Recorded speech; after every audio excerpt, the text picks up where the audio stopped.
Laudetur Jesus Christus. Pour l'avortement, vous pouvez aller en prison. C'est la peine prévue dans certains États pour ceux qui s'arrêtent en prière silencieuse devant une clinique où des enfants sont tués. Mais vous n'allez pas en prison si vous tuez une créature innocente. Pour l'avortement, on peut être discriminé. C'est la stigmatisation sociale qui pèse sur ceux qui se soucient de la vie de l'enfant tué dans le sein maternel. Considéré comme un amas de cellules jusqu'à ce qu'il soit sur le point de naître. Et pour certains meurtriers dans le gouvernement, même après sa naissance. Il n'appelle pas cela avortement. Il appelle santé reproductive, interruption de grossesse. C'est l'obligation imposée par le politiquement correct avec la novlangue orwellienne. Et ceux qui dissimulent l'horrible crime contre des vies innocentes derrière une expression aseptique sont également en faveur de la mutilation des personnes, et même des enfants prépubères, et pour ressembler à ce qu'ils ne sont pas, au moyen d'amputations et de thérapies dévastatrices. Il appelle cela la transition de genre. Ceux qui sont en faveur de l'avortement et de la mutilation des enfants sont également en faveur de l'extermination des malades, des personnes âgées, des déments, des handicapés et de toute personne à tout âge que l'État ou l'individu juge indigne de vivre. Et ce n'est pas un meurtre légalisé, mais euthanasie, accompagnement à l'exitus. Au cours de la farce psychopandémique, un pays de l'Europe du Nord a également invité les personnes âgées à ne pas surcharger le service de santé en leur envoyant chez elles un kit pour disparaître sans déranger personne et en assurant le paiement des funérailles. Mort, seulement mort, mort avant la naissance, mort au cours de la vie, mort avant de mourir naturellement. De manière significative, ceux qui sont en faveur de la mort des innocents, les enfants, les malades, les personnes âgées, sont contre la peine de mort. On peut considérer quelqu'un indigne de vivre parce que pauvre, parce que vieux, parce que non désiré par ceux qui l'ont conçu, mais si des gens sont massacrés ou si des crimes horribles sont commis, la peine capitale est considérée une barbarie. Curieusement, dans cette incitation frénétique au suicide et à l'homicide, dans cette imposition de la mort sur la vie, font exception les gérontes de l'élite mondialiste. Ces vieux milliardaires très puissants qui, barricadés dans leurs forteresses protégées par des gardes armés, ne se résignent pas à la mort et recourent à tout, même aux moyens les plus abominables, pour paraître jeunes, pour ne pas voir leur corps se décomposer, pour s'assurer une vie éternelle dans le cloud du transhumanisme.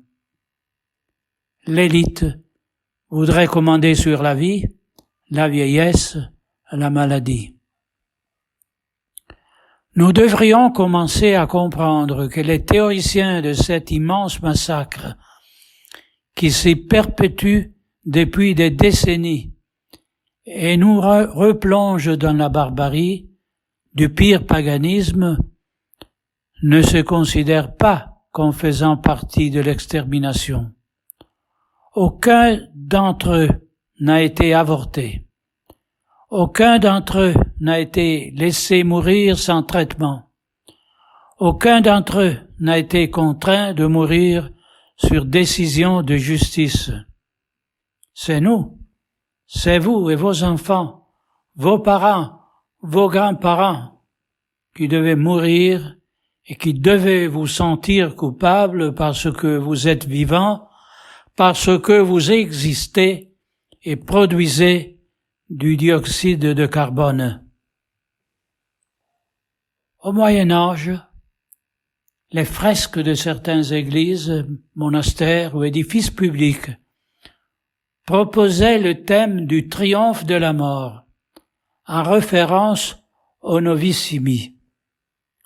La mort est une certitude de la condition humaine qui doit nous inciter à bien vivre pour bien mourir et mériter la béatitude éternelle, sachant qu'après la mort, il y a un jugement sans appel, par lequel nous sommes destinés pour toujours au paradis ou à l'enfer, selon la façon dont nous avons vécu. La raison de cette haine de la vie des autres, de la part de l'élite, n'est pas le résultat d'une mentalité utilitariste. La culture du déchet, évoquée par quelqu'un, n'est pas due au triomphe de la mort, vaincu à jamais par le Seigneur de la vie. Elle est causée par le délire satanique de prendre la place de Dieu, après l'avoir renié et trahi.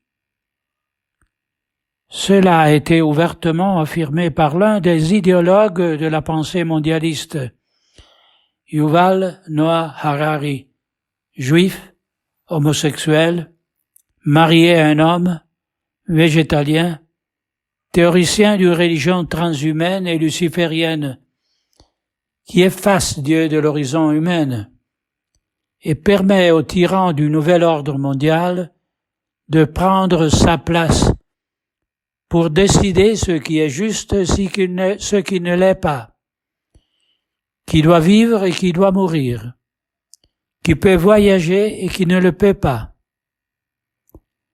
Combien chacun de nous peut dépenser, peut produire de dioxyde de carbone, si et combien d'enfants on peut avoir et à qui on doit les acheter. Après avoir massacré les siens en aspirant leur cerveau ou en les déchirant à morceaux avant qu'ils soient sortis du sein maternel. Ceux-là décident également qu'un enfant peut être avorté jusqu'à un instant avant l'accouchement, car ils ont trouvé le moyen de s'enrichir immensément en vendant leurs organes et tissus à des laboratoires ou à des sociétés pharmaceutiques. C'est l'un des marchés les plus florissants pour les cliniques d'avortement, en plus des subventions publiques et privées pour continuer à tuer des bébés. Nos nations, autrefois chrétiennes, ont apostasié la foi par laquelle nos pères ont construit la civilisation chrétienne sur les ruines du paganisme et de l'idolâtrie. Ce n'est que grâce à la foi au Christ que les peuples ont cessé de tuer leurs enfants par l'avortement, tout comme ils les sacrifiaient sur leurs autels pour se concilier les démons et obtenir leur faveur. Ce n'est que grâce à notre sainte religion que les mères ont eu pour modèle la très sainte Vierge Marie, Mère de Dieu et notre Mère. Mater misericordiae, Mater divinae gratiae, Mater purissima, castissima, inviolata, intemerata, amabilis, admirabilis. Aujourd'hui, le nom même de mère déchaîne la haine du serpent au point de vouloir l'effacer de la bouche de nos enfants. Parce que dans ce mot est contenu ce lien ineffable et divin qui a rendu possible l'incarnation du Fils de Dieu dans le sein de la Vierge Immaculée. Cet humble, obéissant et généreux fiat qui a marqué la fin du règne du péché et de la mort. Mais cette apostasie, présentée comme un progrès de civilisation et de démocratie, célébrée au nom de la dignité humaine et de la liberté religieuse, exaltée par une hiérarchie corrompue et soumise à l'élite, n'est pas neutralité devant Dieu et la morale. C'est une rébellion satanique contre Dieu, un non serviam crié depuis les parlements, les tribunaux, les chaires des écoles, les pages des journaux, les salles d'opération. L'avortement est un acte de culte rendu à Satan. C'est un sacrifice humain offert aux démons. Et cela est fièrement affirmé par les mêmes adeptes de l'Église de Satan, qui, dans les États américains où l'avortement est interdit, revendiquent de pouvoir utiliser des fœtus avortés dans leurs rites infernaux.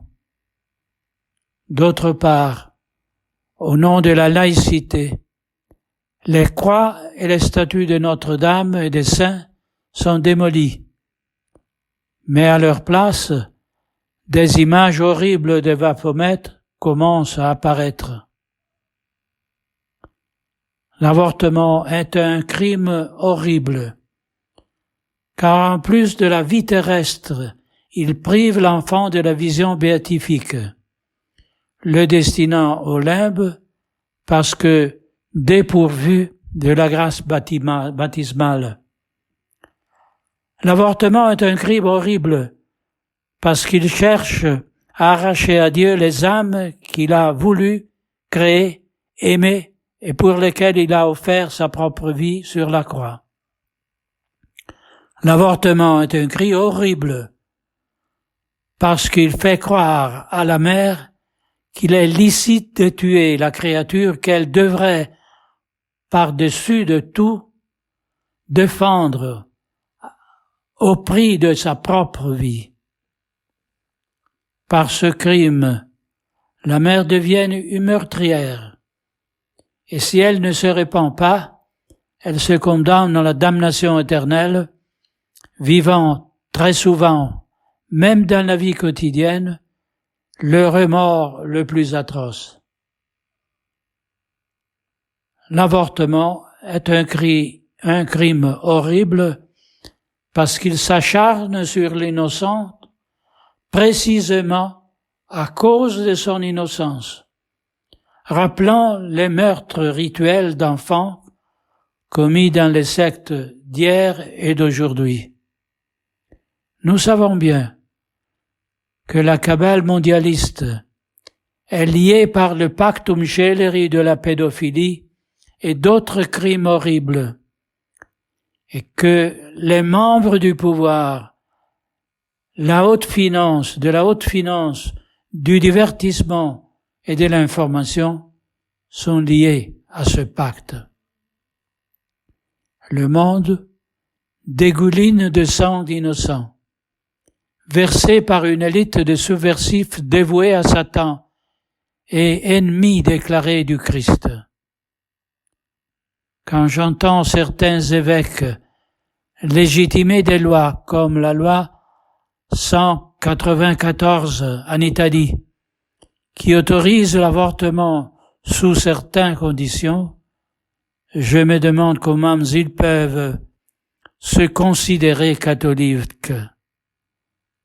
Aucune loi humaine ne pourra jamais piétiner la loi divine et naturelle qui ordonne « tu ne tueras point ».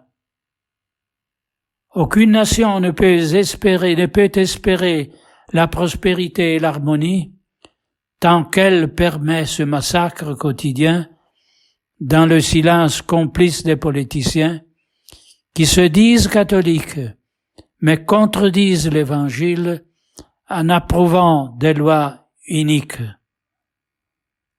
L'interdiction de l'avortement doit être la première initiative de tout dirigeant qui veut s'opposer au nouvel ordre mondial soumis à Satan. Lutter pour cela doit être un engagement impératif de tout catholique digne de son baptême. Notre Seigneur a dit de lui-même « Je suis le chemin, la vérité, la vie ». La devise du prince de ce monde pourrait être « Je suis l'abîme, le mensonge, la mort ». Refusons l'avortement et nous enlèverons à l'adversaire l'instrument principal de son triomphe apparent et infernal. Refusons l'avortement et nous aurons des milliers d'âmes qui pourront aimer et être aimées, accomplir de grandes choses, devenir saintes, combattre à nos côtés, mériter le ciel. Prions en silence.